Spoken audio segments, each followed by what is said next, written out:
In today's video, I'm going to teach you how to mark items as pending on Facebook Marketplace. If you're selling something on Facebook Marketplace and you already have a buyer interested, marking the item as pending is a helpful way to let other people know the sale is in progress.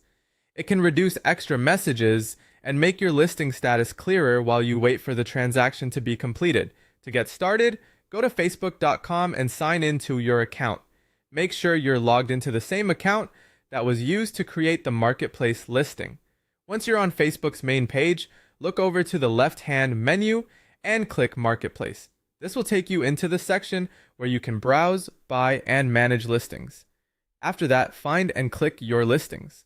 This is where Facebook shows all of the items you currently have posted for sale.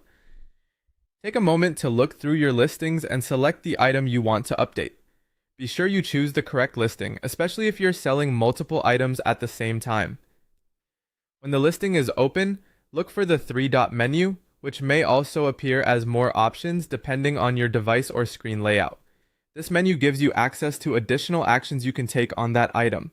Click it to open the available options. From the menu, choose Mark as Pending.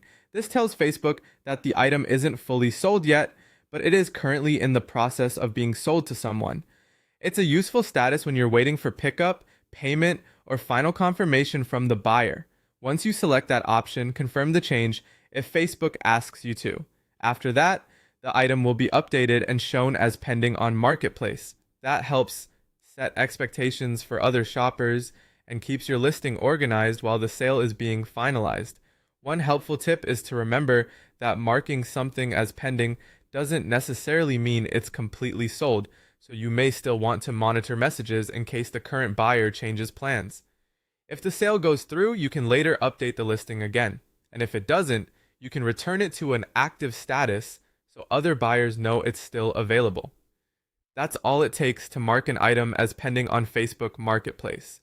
Once you know where to find the listing options, the process is quick and easy.